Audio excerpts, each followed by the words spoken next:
दोस्तों, मैं दीपक रावत आपके साथ। जिस प्रकार हम कोटद्वार उत्तराखंड की बात करते हैं और हम जो खबरें लगाते हैं हमेशा उत्तराखंड से रिलेटेड लगाते हैं, क्योंकि हमें उत्तराखंड से बहुत प्यार है, बहुत लगाव है। और उत्तराखंड के अंदर जिस प्रकार हम भ्रष्टाचार की खबरों से आपको अवगत कराते रहते हैं और समय समय पर ऐसी बातें और ऐसे मुद्दे आपके सामने समक्ष लाते हैं कि जिससे लोगों को, जनता को कोई जानकारी मिल सकती है कि कहाँ पर घोटाला हो रहा, कहाँ पर घपला हो रहा, कहाँ पर पैसे ठिकाने लगाए जाते हैं या किस प्रकार की अनियमितताएं यहाँ पर सदन के अंदर चलती हैं और उत्तराखंड शासन प्रशासन के अंदर चलती हैं।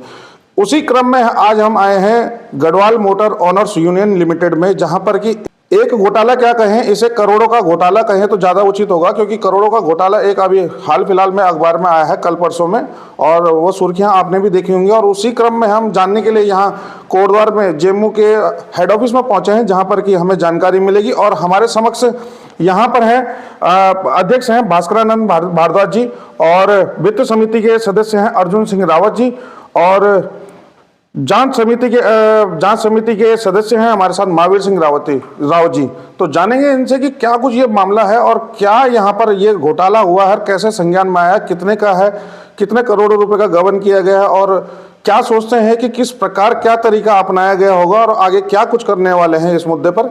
तो चलिए मिलते हैं। आप ये बताएं कि ये जो घोटाला हुआ है ये संज्ञान में कैसे आया आपके? ये हमने आरओसी को भी पत्र लिखा, एसडीएम साहब ने उसमें आदेश किया कि भाई अगर ये लोग जांच कराना चाहते हैं तो जेएमयू इनको सहयोग करे। इस तरह का पत्र मेरे पास वर्तमान में है, और उस पत्र के आधार पर जेएमयू ने हमें आदेश किया कि आप 12 जनवरी से इस पर जांच कर सकते हैं। और हम 12 जनवरी से हमने यहाँ जांच की, और वित्तीय वर्ष की हमने 23 या 21 या 22 की नहीं करी, केवल वित्तीय वर्ष 23-24 के अप्रैल से जांच शुरू की।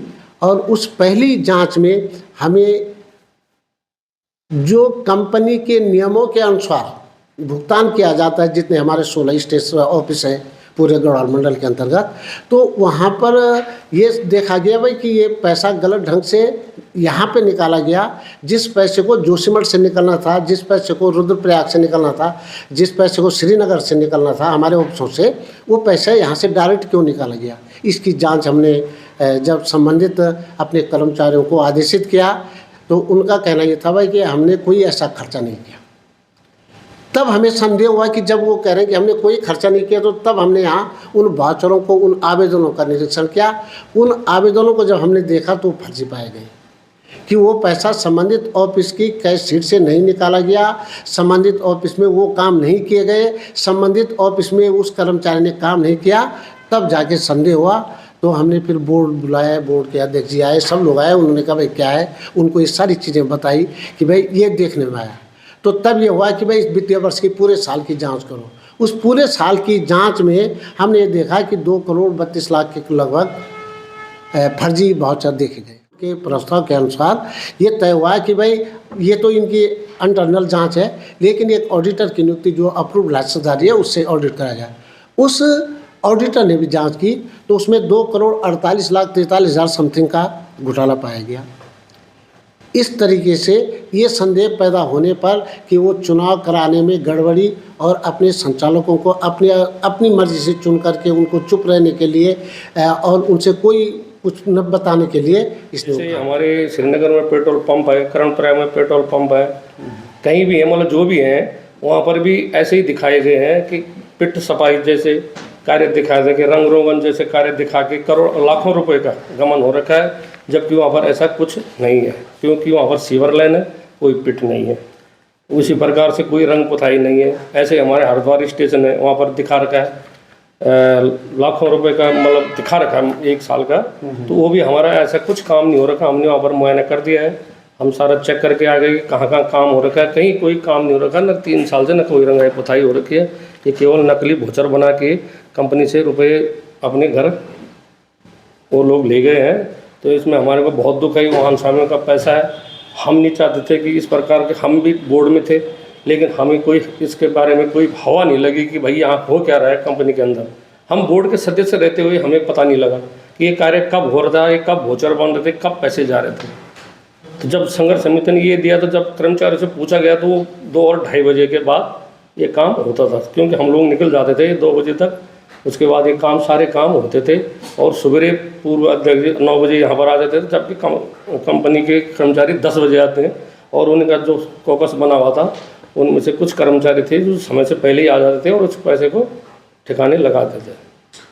तो कहीं ना कहीं मानते हैं कि इसमें पूर्व जो अध्यक्ष हैं उनकी संलिप्तता पाई जाती है पूरी तरह से, चाहे वो उनका यहाँ पर का जो जनरल मैनेजर हो, चाहे अध्यक्ष हो, चाहे उनका कैशियर हो, कोई भी हो, ये सारे लोग सारे जुड़े हुए थे और उनका काम पूरे साल भर यही था।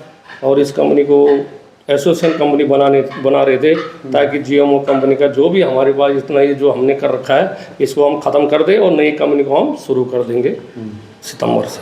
तो क्या वो ये कोटद्वार जो बस अड्डा है जेएमओ का, यहाँ भी ऐसा घपला, कितने का घपला पाया गया है? यहाँ पर भी काफ़ी घपला है। यहाँ पर भी पिट सफाई, रंग पुताई, यातायात व्यवस्था पे ऐसे ऐसे जगह यातायात व्यवस्था पे दिखा रखा है जहाँ हम लोग जाते ही नहीं हैं, जहाँ यातायात व्यवस्था का कोई वही नहीं है। पुलिस डिपार्टमेंट को जगह जगह दिखा के पैसा हड़प रखा है, पुलिस तक को नहीं छोड़ रखा है। तो ये धनराशि उन्होंने नोट कर रखी है, वो धनराशि आपको बता देंगे जी। लेकिन हमारे ऐसा कि कंपनी बहुत, अब मैं फाइनेंस में हूँ, तो हमने जब मैंने ये फाइनेंस का कार्यभार संभाला तो मैंने अपने ईओ, हमारा जो अकाउंट ऑफिसर होता है, उससे मैंने जब लिया तो उसने मेरे को टोटल लगभग सभी चीज़ों का दिया है जो हमारा कंपनी में, चाहे इंश्योरेंस का पैसा है, चाहे हमारे एचपीसी पंपों का, पेट्रोल का जो भी मतलब पैसा हमने देना है, बाकी बकाया था, वो सारे जब मैंने मांगा तो सिक्योरिटी है, चाहे बैंक है, एफडीआर का है, कुछ भी है, मतलब जो कंपनी के, तो उसमें 7 से 8 करोड़ रुपए का लॉस था। कंपनी के अंदर इतना पैसा नहीं है जी। अभी तो ये जांच सिर्फ 1 साल की है, अभी इस 6 महीने में लगभग 1 करोड़ से ऊपर का जा रहा है, जो हम 24 अप्रैल से और सितंबर तक कर रहे हैं। और ये मात्र कोटद्वार का है? नहीं, ये पूरे स्टेशनों का हमारा। अच्छा, पूरे गढ़वाल मंडल का? गढ़वाल के जितने भी हमारे स्टेशन है, ऋषिकेश है, हरिद्वार, कहीं भी है, मतलब सब जगह एक ही जैसी हालत हो रखी है जी। तो ये जैसे हमारे अड्डा बस अड्डे का है, कितना ये 1 करोड़ 53 लाख 6 महीने का, ये 6 महीने का जो 1 करोड़ 53,91,556 रुपये का अभी तक जो जांच हो रही 6 महीने की। हम तो चाहते हैं कि जल्दी से जल्दी इस पर कार्रवाई हो। अभी 420 का है, हम बोल रहे हैं कि इस पर वसूली का हो, केस हो, आय से संपत्ति का केस हो, मतलब इनका पैसा कहाँ से आया इतना जो भी इन्होंने अभी हम देख रहे हैं। तो हम तो कार्रवाई चाहते हैं जी। और हमें तो बहुत गुस्सा भी है, हम तो बहुत नाराज़ भी है। ये सब हालात देख के हमें अच्छा नहीं लग रहा कि हम इस बोर्ड के सदस्य रहे हैं, उनके साथ थे। हम ये नहीं बोले हम उनके साथ नहीं थे, हम भी उनके साथ थे, लेकिन हमारे को खान खबर नहीं लगी। तो ये कर्जा स्वतः सी बात है कि 7-8 करोड़ का कर्जा तो ऐसा ही हवा में हुआ नहीं होगा, तो ये हुआ है। तो अब यही जो जानकारी आप बता रहे हैं इनके द्वारा हुआ, तो इतनी छोटी छोटी चीज़ों से भी क्या इतना बड़ा कर्जा हो सकता है जेएमओ जैसी संस्था के ऊपर? नहीं हो सकता है।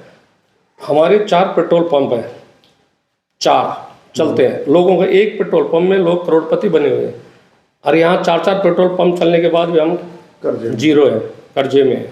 तो आप इसी से लगा सकते हैं कि ये अनियमितता तो हुई है, नहीं तो कंपनी इतना नीचे तो नहीं जा सकती थी। मुझे तो नहीं लगता कि इतना नीचे जाएगी। इससे पहले भी एक बार उन्होंने पहले ऐसे किया था 2013 में, तो उसके बाद कंपनी की इतना अच्छी हो गई थी। 3 साल के बाद ही श्री महावीर सिंह रावत जी भी अध्यक्ष रहे उस टाइम, तो काफ़ी अच्छी स्थिति में कंपनी आ गई थी। मतलब ये हो गया था कि 3-3 करोड़ 4-4 करोड़ की हमारी एफडीआई बन गई थी बैंक में जी।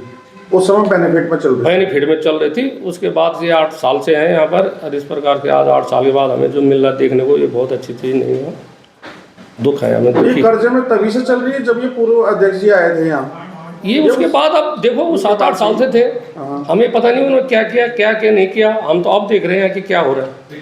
अच्छा, एक छोटा सा सवाल है, अंतिम सवाल भी रहेगा कि जिस प्रकार आप जैसे 16 स्टेशन है तो बसें भी हैं काफ़ी लगी हुई, अब बसें हैं तो ड्राइवर भी हैं, ड्राइवर हैं उनके साथ परिचालक भी है, संचालक भी है, तो क्या इन पे भी प्रभाव पड़ता है? ये तो सारे मोहन स्वामी पे जो इतना ये पैसा कम है, अगर कल हमें पैसे की जरूरत पड़ेगी तो हम मोहन स्वामी के खाते से काटेंगे। हाँ, ये भरपाई मोहन स्वामी करेगा जी। तो उनके ऊपर ही है पूरा भार, जबकि उनकी कोई गलती नहीं है। लेकिन यहाँ पर हमारी संस्था ऐसी है कि नो प्रॉफिट नो उसकी है लॉस की, लेकिन यहाँ पर जो भी आज हमारे पे इतना पैसा है, अगर कल हमारे पे इसको वसूल करना हो, अगर खैर अभी तो केस चल रहा है इनके साथ क्या होता है, लेकिन अगर कल इस पैसे को हमें ज़रूरत पड़े तो कंपनी में तो मोटर मालिक का ही पैसा कटेगा। तो ये तो सरासर नाइंसाफी होगी उनके साथ में। ये तो वो बेचारे मेहनत भी करते हैं सुबह से शाम तक, और ये घोटाला हमने करके पहले कोई भी है, पहले भी हमने दिए, हमने पहले भी हमारे पैसे कटे हैं वाहन शामी के, लेकिन उस टाइम ऐसे ये घपला नहीं था। अब कैसे हुआ क्या हुआ, अब हम लोग था पता चल रहा है कि क्या क्या हो रहा है कंपनी के अंदर। जब ये देखा गया, ये रिपोर्ट शोभित संघर्ष समिति ने जब पढ़ा, हमने वोचर देखे कि वाकई में एक एक आदमी 6-6 वोचर बना के एक ही हाथ से लिख रहा है, 2 ही व्यक्ति साइन कर रहे हैं, तो अब पता चल रहा है हमें कि हमारे साथ भी धोखा हुआ है। हम बोर्ड के अंदर थे, हमारे साथ भी ये धोखा किया गया कि हमें अंधेरे में रखा गया। तो दोस्तों देखा आपने कि किस प्रकार आपने बातें, जिस प्रकार आपने बातें सुनी हैं उस प्रकार लगता तो नहीं है कि जेमो की जो कंपनी बनाई गई है वो अभी हाल फिलहाल में या कुछ समय, कुछ साल तक ये कर्जे से निकल पाएगी, क्योंकि कर्जा चुकाने के लिए किस इतना भारी जो कर्जा है उसको चुकाने के लिए उसकी ब्याज की जो रकम होगी वो भी आप कहीं ना कहीं अगर आकलन करेंगे तो वो भी कहीं लाखों में ही जाएगी। जब करोड़ों रुपए का घपला होगा, करोड़ों रुपए का कर्जा होगा, तो करोड़ों रुपए का कर्जा चुकाने के लिए जो ब्याज की एक राशि होगी वो भी लाखों में तो कम से कम जाएगी ही जाएगी। अब वो जो ब्याज की वसूली है वो किस प्रकार, जो अरेंजमेंट है उसका किस प्रकार करेंगे और कौन कौन इसकी जद में आएगा, जब जो कि हमने आप लोगों से बात भी करवाई तो आप लोगों ने सुना कि जो यहाँ पर संचालक है, जो चालक और परिचालक हैं, हो सकता है कि उनकी भी जो तनख्वाह होती है उसमें भी कुछ आंशिक रूप से कटौती संभव है। अब उत्तराखंड वैसे तो प्राय ये देखा गया है आजकल की घपले ही घपले नज़र आ रहे हैं इस उत्तराखंड में। तो अब ये एक नया जो फ्रॉड हुआ है, जो स्कैम हुआ है, वो एक आपके सामने हम लाने की कोशिश कर रहे हैं और देखेंगे कि धरातल पर किस प्रकार के कार्य हो पाएंगे। जबकि उत्तराखंड में पेपर घोटाला, भर्ती घोटाला, कभी करोड़ों रुपए का गबन, अभी पेड़ों का घोटाला, पेपर लीक घोटाला, अब ये जेमो के अंदर कंपनी में ये पैसों का घोटाला। जो जेमो कभी गढ़वाल मंडल की जो ये ऑनर्स यूनियन लिमिटेड है, जो कंपनी है, ये कभी किसी ज़माने पर बहुत अच्छे खासे प्रॉफिट पे चलती थी और आज वो टाइम है कि ये करोड़ों रुपए के कर्जे में चल रही है। तो क्यों, किस प्रकार और किस प्रकार का वो निभाने वाले लोग थे, किस प्रकार के वहाँ की कार्य समिति थी, किस प्रकार का कार्य होता था, जो कि फायदे में चलने वाली कंपनी आज घाटे में चल रही है और वो घाटे की वसूली किससे होगी। इन्होंने शिकायत तो की है, अब मामला प्रशासन के हाथ में है। देखेंगे कि क्या कुछ कार्रवाई करेंगे और कितनी जल्द ये कार्रवाई हो सकती है।